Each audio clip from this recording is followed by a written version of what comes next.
ఇది ఒక బాధ్యత కాదు, బాధ్యతతో పాటు భావోద్వేగం. ప్రజాప్రతినిధిగా ప్రజా జీవితంలోకి వచ్చిన మొదటి రోజు నుంచి ఈ రోజు వరకు ఎప్పుడు అవకాశం వచ్చినా ప్రతి జాతరకు ఇక్కడికి వచ్చి సమ్మక్క సారలమ్మ ఆశీర్వాదం తీసుకొని ప్రజా జీవితంలో ప్రజలకు సేవ చేయాలన్న ఆలోచన పునరంకితమవుతూ పనిచేస్తూ వచ్చినాం. దాదాపుగా ఇప్పటికీ 17-18 సంవత్సరాల నుంచి వరుసగా ఈ ప్రాంతాన్ని సందర్శించుకోవడం, ఈ ప్రాంతం యొక్క అభివృద్ధి గురించి మాట్లాడుకోవడం, ఆనాటి పాలకులకు పెద్దలకు విజ్ఞప్తులు చేయడంతోనే సరిపోయింది. ప్రతిసారి ఎవరినో ఒకరిని అడగడం, వాళ్ళు ఏదో కొంచెము దానం ఇచ్చినట్టుగా ధర్మం చేసినట్టుగా వ్యవహరిస్తే మా జీవితాలకి ఇంతేనేమో అని మేము అనుకునే వాళ్ళం. కానీ 2023 ఫిబ్రవరి 6 నాడు ప్రజాపాలన తీసుకురావాలి, ప్రజల దగ్గరికి వెళ్ళి వారి సమస్యలు తెలుసుకోవాలని ఆలోచన చేసినప్పుడు ఎక్కడి నుంచి ఈ పాదయాత్ర మొదలు పెట్టాలి అని చర్చ జరిగింది. మిత్రులు చాలా రకాలుగా సూచనలు సలహాలు ఇచ్చిండ్రు. చివరికి నేను పెద్దలు వేం నరేందర్ రెడ్డి గారు ఆలోచన చేసి అక్కడో ఇక్కడ ఎక్కడో కాదు, మా ఇంటి ఆడబిడ్డ అయిన సీతక్క ప్రాంతం నుంచి మేడారం జాతర సమ్మక్క సారలమ్మ ఆశీర్వాదం తీసుకొని పాదయాత్ర మొదలు పెడదాం.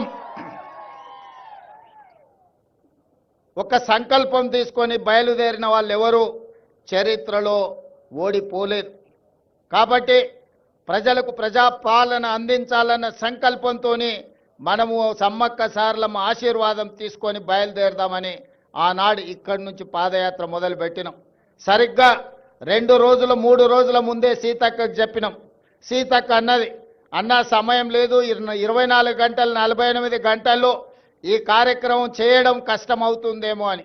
నేనన్నా, అక్క సంకల్పం ఉంటే కార్యక్రమం విజయవంతం అవుతుంది, నువ్వు ఎలాంటి ఆలోచన చెయ్యకు, పనులు మొదలుపెట్టు అని చెప్పి ఆనాడు ఫిబ్రవరి 6, 2023 నాడు ఇదే గద్దెల నుంచి గద్దెల ముందు ప్రణమిల్లి ఖచ్చితంగా ఈ తెలంగాణకు పట్టిన చీడ పీడ విరగడి కలిగిస్తాం, దొరల పాలన నుంచి ప్రజా పాలనకు తీసుకొస్తామని ఇక్కడ వేదిక మీద నుంచి ఆనాడు చెప్పడం జరిగింది.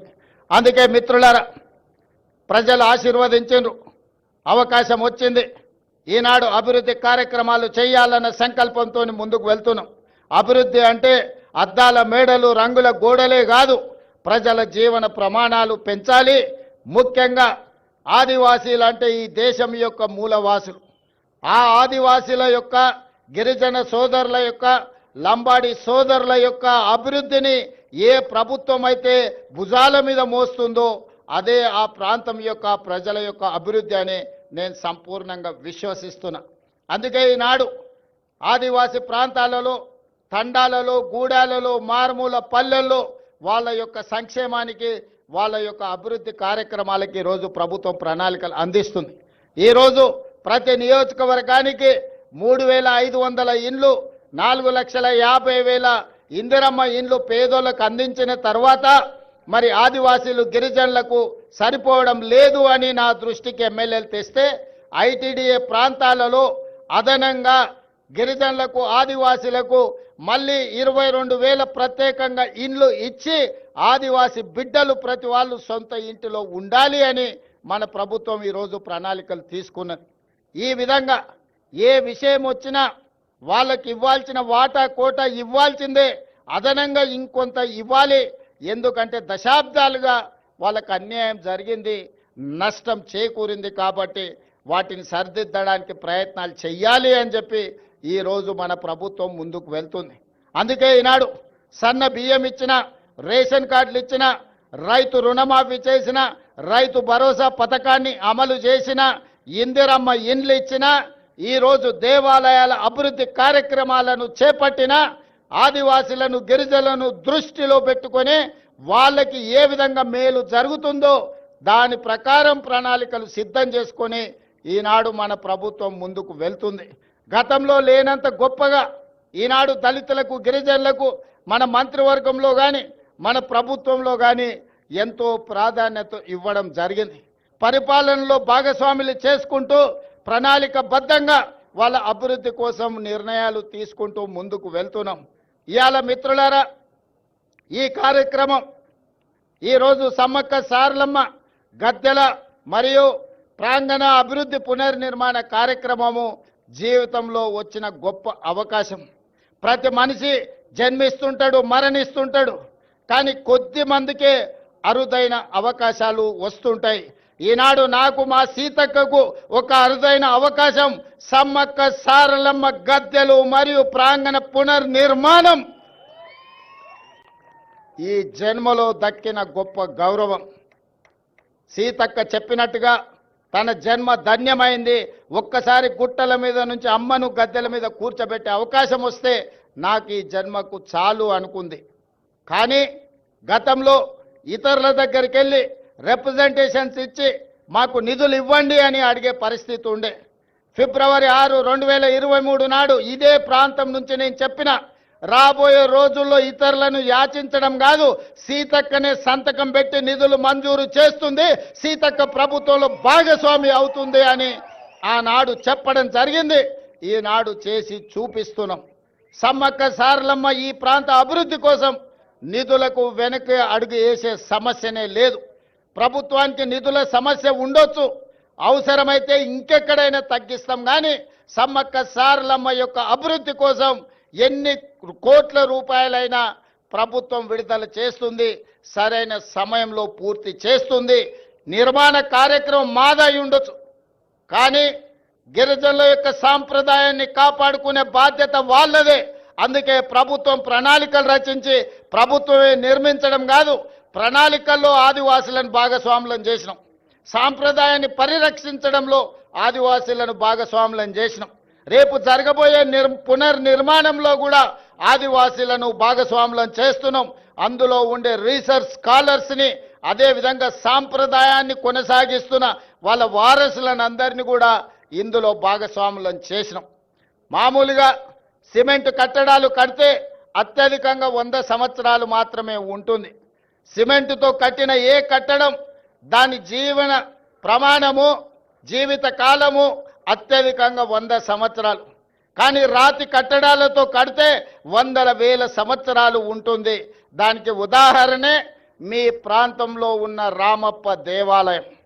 రుద్రదేవుడు ఆనాడు కట్టిన దేవాలయం 800 సంవత్సరాలైనా యునెస్కో లిస్టులో ఈరోజు చేరింది అంటే రాతి కట్టడాలతోనే, గొప్ప నగిశీలతోనే రామప్ప మందిరం కట్టిండు రుద్రదేవుడు. కాబట్టి ఇయాలటికి అది చరిత్రలో నిటారుగా నిలబడ్డది. అందుకే అధికారులు సిమెంటుతో ప్రతిపాదనలు తెచ్చిన సిమెంటు కట్టడాలు వద్దు, రాతి కట్టడాలతోనే కట్టాలి. రాబోయే 100 సంవత్సరాలకు సమ్మక్క సారలమ్మ మందిరం, గద్దెలు, ప్రాంగణం ఆదర్శంగా ఉండాలి, ఈ ప్రాంతంలో అభివృద్ధి జరగాలి అని ఈరోజు ప్రతి కట్టడం రాతి కట్టడాలతోనే కట్టాలని ఈరోజు నిర్ణయం తీసుకున్నాం. అందుకే ఇదొక గొప్ప కార్యక్రమం, జీవితకాల అవకాశం. ఈ గొప్ప కార్యక్రమంలో మీరందరూ భాగస్వాములు కావాలి, మీ అందరి ఆశీర్వాదం కావాలి ప్రభుత్వానికి. మేము మిమ్మల్ని మనులు మాణిక్యాలు అడగడం లేదు. ప్రజల యొక్క ఆలోచన, ఆదివాసీ సోదరుల యొక్క కోరిక మేరకు ఈ ప్రభుత్వం ఈ ప్రణాళికను తీసుకొని వచ్చింది. 100 రోజుల్లో ఈ పనులన్నీ పూర్తి చెయ్యాలి అని ఈనాడు ప్రభుత్వం టార్గెట్ పెట్టుకొని పనిచేస్తుంది. జనవరి 28 నుంచి జనవరి 31 వరకు ఏదైతే ఈ సమ్మక్క సారలమ్మ జాతర జరగబోతుందో, వివిధ ప్రాంతాల నుంచి, వివిధ రాష్ట్రాల నుంచి ఈ మధ్య విదేశీ పర్యాటకులు కూడా ఇక్కడికి ఆశీర్వాదం కోసం వస్తున్నారు. భక్తులకు ఎలాంటి అసౌకర్యం కలగకుండా ఇక్కడ అభివృద్ధి కార్యక్రమాలు వేగంగా జరగాలి అంటే రాత్రింబవళ్ళు ఇక్కడ పనులు జరగాలి. పొద్దుటిపూటనే పని చేస్తే సమయం సరిపోదు, రాత్రి సమయంలో కూడా పని చేయాలి. మరి ఇక్కడ నిపుణులు పనిచేస్తున్నప్పుడు వాళ్ళకి రక్షణ కల్పించి వాళ్ళకి అన్ని వసతులు చూసుకోవాల్సిన బాధ్యత స్థానికులదే. ప్రభుత్వం ఎన్ని చేసినా కొంతమేరకే ఉపయోగం ఉంటుంది, కానీ స్థానికుల భాగస్వామ్యం ఉంటే 100% ఈ కార్యక్రమం వేగంగా ముందుకు వెళ్తుంది. ఇవాళ సమ్మక్క సారలమ్మ గద్దెలే కాదు, జంపన్న వాగు నిర్మాణం గురించి, భక్తులు రావడానికి, భక్తులు దర్శనం చేసుకున్న తర్వాత వెళ్ళడానికి కూడా రహదారుల నిర్మాణం కోసం కూడా ఈరోజు నేను అధికారులకు సూచనలు సలహాలు ఇవ్వడం జరిగింది. పొంగులేటి శ్రీనివాసరెడ్డి గారికి నేను ఆదేశాలు ఇచ్చిన, నెలలో 3-4 సార్లు ప్రతి వారం ఇన్ఛార్జ్ మంత్రిగా వారు ఖచ్చితంగా ఇక్కడికి పర్యటన చేయాల్సిందే, ఈ పన్నులను పర్యవేక్షించాల్సిందే. రాబోయే 100 రోజులు ఇందులో భాగస్వాములు అయ్యే వాళ్ళందరికీ నేను సూచన చేసిన, మనం అయ్యప్ప మాల వేసుకుంటే ఎట్లయితే మాల వేసుకొని భక్తితో ఉంటామో సమ్మక్క సారలమ్మ మాల వేసుకోండి, భక్తితో ఇక్కడి పనులను పూర్తి చేయండి అని చెప్పి మా అధికారులకు, మా సాంకేతిక నిపుణులకు, మా ప్రజాప్రతినిధులకు సూచన చేసిన. అందుకే మిత్రులారా, మళ్ళీ పూర్తి చేసుకున్న తర్వాత ఈ ప్రాంగణానికి నేను వస్తా. ఈసారి జాతరను అద్భుతంగా చేసుకుందాం. ఈ వేదిక మీద నుంచి కేంద్ర ప్రభుత్వానికి నేను విజ్ఞప్తి చేస్తున్నా, కుంభమేళకు మీరు వేల కోట్ల రూపాయలు ఇస్తున్నారు.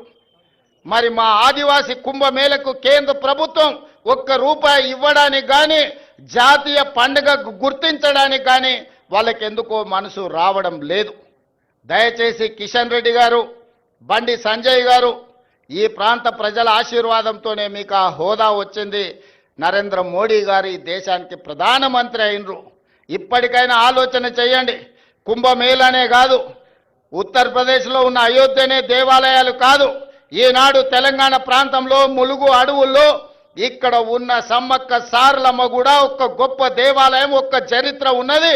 ఒక పోరాట పటిమతో పౌరుషానికి మారు పేరు, రాచరికం మీద తిరుగుబాటు చేసి జెండా ఎగరేసిన సమ్మక్క సారలమ్మ జాతరకు జాతీయ పండుగ గుర్తింపు రావాలి. దీనికి కోట్ల రూపాయలు కేంద్ర ప్రభుత్వం ఇవ్వాలి.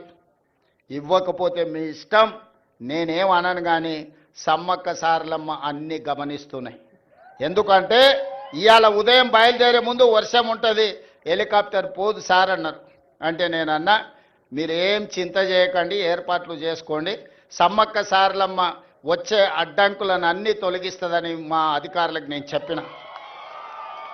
మేఘాలు కమ్ముకొచ్చినట్టు వర్షం కురిసిన వాతావరణం ఉన్న మేఘాలన్నీ కూడా ఎక్కడికక్కడగా విడిపోయి ఈనాడు ఇక్కడికి వచ్చి ఈ మంచి కార్యక్రమాన్ని చేపట్టడానికి ప్రకృతి పూర్తిగా సహకరించింది.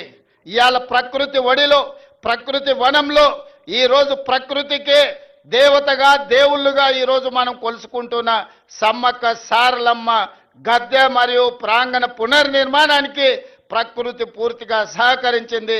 సమ్మక్క సారలమ్మలు ఆశీర్వదించరు.